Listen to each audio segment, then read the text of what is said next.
Yang pertama tadi treatment seperti apa ya untuk memberikan kompleksitas ya. Waktu kami beres skrip, kami merasa bahwa the character udah memang sangat kompleks. Yang pertama ada dua hal sebenarnya, gimana kita memberikan kompleksitas dan kedalaman secara visual dan juga kompleksitas dan kedalaman secara karakter. Mungkin yang visual Kevin bisa cerita.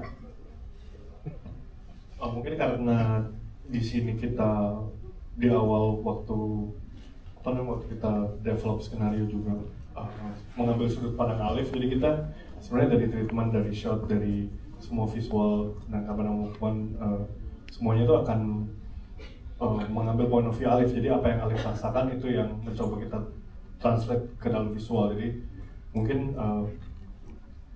kompleksitas itu bakal terasa gitu ketika on screen gitu ya.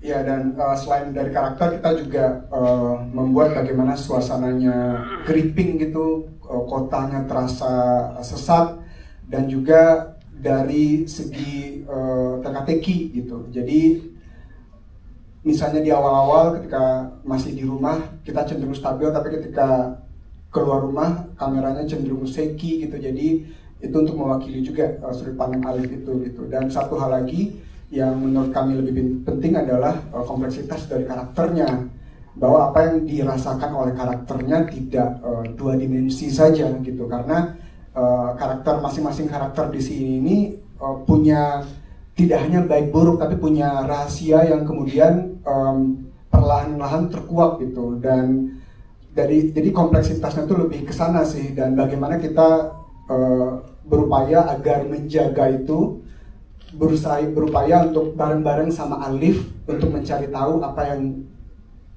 kemudian dia tahu, dan kemudian bagaimana dia ketika tahu itu gitu. Jadi kompleksitasnya dari dua hal itu sih, dari visual dan dari si karakternya. Oke, iya, kalau definisi durhaka menurut KBBI sih hanya dari anak ke orang tua jika anak melakukan hal-hal yang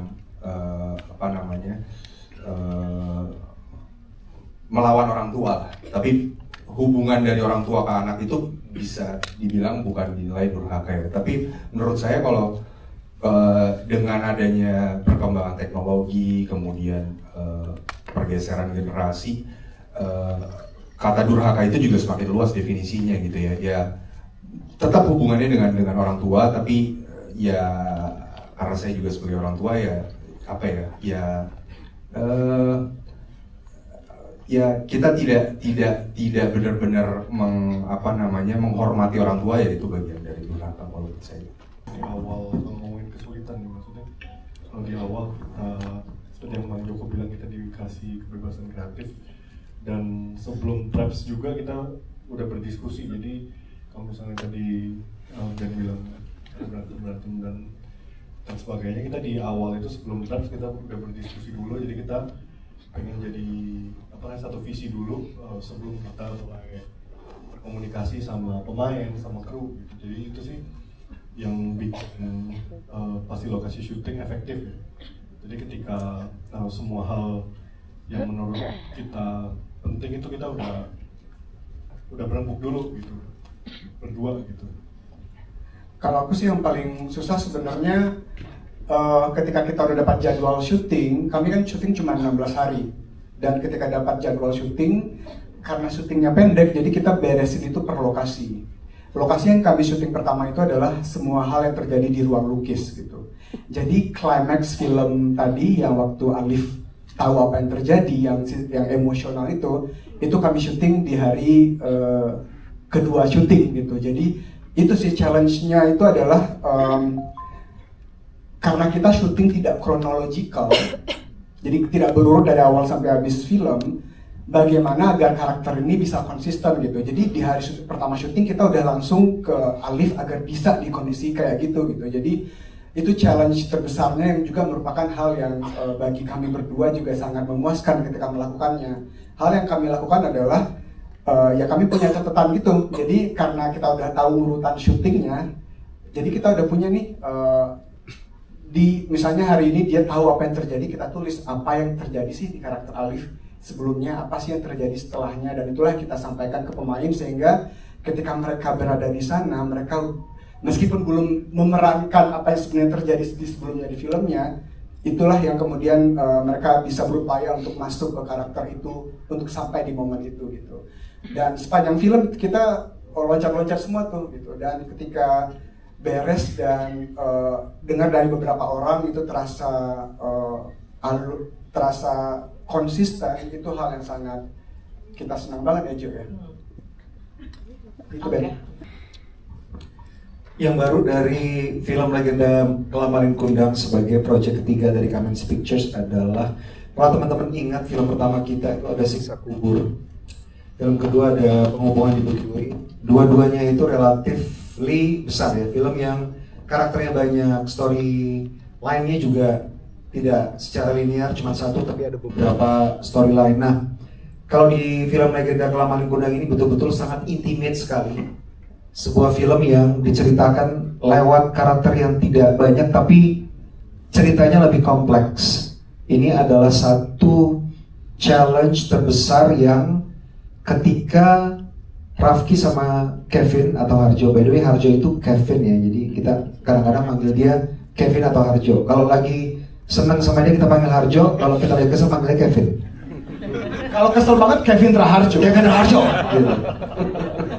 Jadi ini film yang berbeda dari film-film kita sebelumnya, dan yang mungkin segar ya kalau dilihat dari skena film Indonesia secara keseluruhan. Filmnya intimate sekali, kita betul-betul dekat sekali, dan Harjo dan Rafki menempatkan kamera itu seolah-olah seseorang, yaitu penonton kita yang tetap berada di sebelah dari karakter Alif,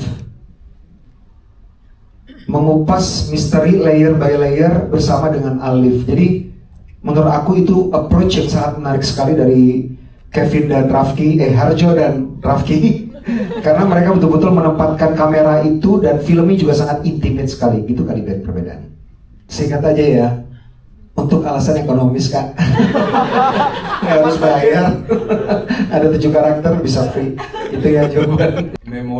Memori buruk atau bagaimana? Apa saja? Ya saya cukup beruntung grew up dan sampai detik ini juga masih ada bapak ibu gitu.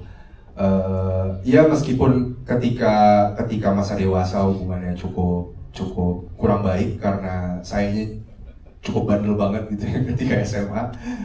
Tapi ya alhamdulillah sampai sekarang memori bersama orang tua dan masih ada dua-duanya. Thank you, Pak. Kalau aku tuh jadi almarhum papaku suka sekali untuk mengajak keluarganya itu road trip. Dan memang almarhum papa tuh kan dulu di militer ya, angkatan udara. Jadi tugasnya tuh berpindah-pindah dari kota satu ke kota lainnya. Nah, di setiap kota itu pasti kita akan ada ritual. Waktu pas aku masih umur SD lah, umur SD itu selalu kita pergi road trip ke kota-kota yang berdekatan. Waktu itu aku pernah di Medan loh bang, aku pernah juga di Medan. Jadi kita jalan ke Padang, kita explore Padang dan sekitarnya. Setiap pindah ke kota lain lagi juga kayak gitu. Sempat juga di Papua, di Kota Biak, kita ngiterin Kota Biak, terus nginep di mana, dan itulah yang kebawa dan kayaknya membuat aku sekarang jiwanya juga menjadi jiwa yang traveler gitu. Karena udah terbentuk dari kecil tuh udah dibiasakan kayak yang kita pergi ke sini udah harus siap ya, siapin barang-barang sendiri gitu, udah mandiri dari kecil gitu, juga didikan militer gitu kan. Jadi ya itu yang sampai sekarang berbekas banget sampai almarhum papa udah nggak ada kemarin. Tapi memang dari dulu jadi supir antar kota antar provinsi sudah biasa. Luar biasa Nona. Boleh kita berikan tepuk tangan sekali lagi ya. Biasanya kalau kita bikin film sebenarnya tidak mencoba untuk berpesan moral, tapi ada yang ingin kita sampaikan. Yang kita sampaikan tadi sudah disinggung juga bahwa kita ingin membongkar pemahaman selama ini kita berpikir bahwa jika ada satu individu yang tentunya seorang anak ya, setiap individu adalah seorang anak, mungkin ada yang belum pernah jadi orang tua, tapi semua dari kita pernah jadi seorang anak. Jika ada seorang anak yang tidak memenuhi either harapan dari orang tua atau masyarakat, sering kita menyalahkan anaknya saja. Nah, di sini kita mencoba untuk mengingatkan atau mengajak semua masyarakat untuk kembali berpikir, apakah kita bisa dengan gampang memberi label kepada seseorang, bukan cuma kepada seorang anak, tapi juga kepada seorang orang tua. Jadi, bagaimana komunikasi bisa lebih cair gitu antara orang tua dan anak untuk bisa saling memahami tentang ekspektasi dan beban yang mereka panggul ya. Seorang anak juga punya beban. Jadi orang tua mungkin tidak bisa memasangkan, dan demikian juga dengan orang tua ke anak. Jadi mungkin itu yang ingin kita sampaikan adalah mari kita membongkar lagi cara berpikir kita yang dengan sangat gampang memberikan label seseorang. Label anak durhaka, label perempuan nakal. Karena kalau kita lihat di legenda Kala Malin Kundang, mungkin dengan sangat gampang sebelumnya kita memberikan label kepada individu-individu tanpa kita berusaha untuk memahami apa yang terjadi kepada mereka, sehingga situasi tersebut mereka harus jalani gitu. Di semua orang yang ada di legenda Kala Malin Kundang, termasuk ke Amak ya. Kenapa Amak seperti itu? Udah bisa ditarik kesimpulan kan? Kenapa sampai Amak berubah seperti itu? Demikian juga dengan Alif, Nadine dan semuanya gitu. Di film ini tidak ada villain, tidak ada seorang yang punya predikat baik atau jahat saja. Semua orang memiliki kehidupan yang sangat kompleks. Itu challenge yang coba untuk kita tampilkan. Mudah-mudahan penonton kita semua berpikir bahwa selama ini mungkin kita dengan sangat gampang memberikan judgement kepada orang lain, memberikan label. Ternyata tidak segampang itu hidup mereka. Gitu kali ya. Riset mungkin nanti bisa dilanjutkan sama Raffi, sama Kevin dan Alin. Tapi kita riset bukan cuman soal folklore cerita Malin Kundang, yang ternyata banyak versi, bukan cuma dari Sumatera Barat aja, termasuk dari Malaysia, bahkan di pulau-pulau lain seperti Kalimantan juga ada yang mirip dengan Malin Kundang. Jadi kita akhirnya berkesimpulan Malin Kundang ini milik bangsa gitu, milik bangsa Indonesia. Mungkin gitu. Yang paling sulit adalah riset psikologi, karena harus benar psikologinya. Tapi alhamdulillah kemarin dapat approval dari Ikatan Alumni Psikologi. Bahwa kalau kita baca terkait riset ya, kalau kita baca cerita Malin Kundang sebenarnya, dan berbagai versinya di berbagai tempat ini sebenarnya kan cukup sederhana sebenarnya. Kita bisa baca dalam sekali baca gitu, bahwa ada seorang anak meninggalkan ibunya untuk berusaha hidup yang lebih baik dengan merantau, yang juga menjadi tradisi di berbagai tempat. Dan kemudian ketika sudah kaya raya, dia berlabuh tak sengaja di kampung halamannya, dan ibunya datang menemui dia, dan karena dia sudah di posisi yang berbeda, dia tidak mengakui ibunya karena ibunya masih miskin dan dianggap memalukan gitu. Jadi ceritanya sebenarnya simpel. Jadi dari cerita itu kita basically ambil core-nya saja sebenarnya, yaitu soal durhaka ini. Dan core dari durhaka inilah yang kemudian kami coba explore gitu, untuk membuatnya lebih kaya dan lebih relevan ke zaman sekarang. Iya, jadi kalau riset psikologis gitu ya, karakter-karakter kan juga ini, kalau kayak tadi Raki bilang kita ambil core-nya, core dari Malin Kundang itu kan durhaka atau ibu dan anak, hubungan ibu dan anak. Jadi sebenarnya kita juga banyak berbincang-bincang dengan orang-orang di sekitar kita tentang hubungan mereka dengan orang tuanya, dengan hubungan dengan anaknya. Karena kalau misalnya hubungan parenting sekarang aja tuh, generasi kita udah beda dengan generasi, kayak saya jadi seorang ibu, saya bikin salah sama anak saya minta maaf sama anak saya. Tapi kalau orang tua kita zaman dulu kayak lebih nggak kayak gitu ya. Jadi lebih hubungannya lebih oke, lu pokoknya dengerin gue aja, ya kayak gitu. Jadi kita mencoba mencari spektrum hubungan ibu dan anak itu tuh kayak apa sih yang mau kita tampilkan di sini gitu. Jadi itu sebenarnya insya Allah aja sih dari kita semua.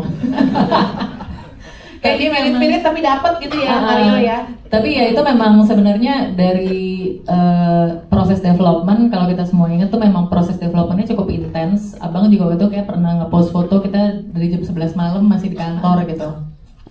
Jadi sebelum scripting itu semuanya tuh memang kita udah diskusi, termasuk juga sama Kevin. Kadang-kadang juga kita diskusi juga sama Pak Ical, sama Tia gitu, untuk kayak tahu nanti gimana sih nih kalau syutingnya kalau kita bikin kayak gini gitu. Jadi memang itu semua tuh udah dibangun kayaknya karena memang kita masing-masing membawa visi yang walaupun beda-beda point of view-nya tapi sama gitu untuk karakter ini. Jadi memang kita selalu berpegang dengan memorinya Alif. Karena sesuatu yang menakutkan menurut saya kalau misalnya kita kan punya rahasia, punya apa ya, kita tuh selalu bergantung sama memori kita gitu. Tapi bayangkan betapa menakutkannya kalau memori kita itu nggak ada. Kita nggak bisa bergantung sama apapun. Dan memori kita itu kita cuma tahu dari orang-orang di sekitar kita yang ngasih tahu kita. Jadi kita selalu balik lagi di situ, balik lagi di situ. Apa yang Alif ingat, apa yang dia nggak ingat, dan apa yang mau kita bikin dia he thinks he knows or he thinks he remembers. Jadi sebenarnya core-nya itu sih yang bikin si teka-tekinya ini jadi seperti labirin dan akhirnya menuju ke klimaksnya gitu. Jadi filmnya tidak hanya soal durhaka dan hubungan ibu dan anak, kami juga ingin nampilkan bagaimana adanya perbedaan kelas gitu ya, membuat masing-masing karakter itu bersikap seperti bagaimana dia di film ini gitu. Alif, kami juga tampilkan ada gambar-gambar kota dan gambar masyarakat kelas menengah ke bawah, karena untuk menggambarkan juga bahwa Alif berasal dari sana. Dan kalau kita tonton pas Alif pulang sama Nadine dari rumah sakit, Alif ceritakan kalau dia basically diketemukan oleh ayah Nadine di pinggir jalan gitu. Jadi Alif berasal dari sana. Dan kemudian salah satu karakter di film ini yang saya nggak mau sebut, takut spoiler, juga berasal dari tempat itu gitu. Jadi kita pengen foreshadowing itu, dunia ditinggalkan Alif dan dunia nanti akan kita temui sebagai penonton di film ini. Terima kasih kepada teman-teman di tengah kesibukannya untuk meluangkan waktu menonton film pertama kami. Kami sangat senang sekali ditonton oleh para jurnalis, dan semoga film ini bisa diterima dan nambahlah keberagaman film di Indonesia. Terima kasih, amin. Thank you banget sekali lagi.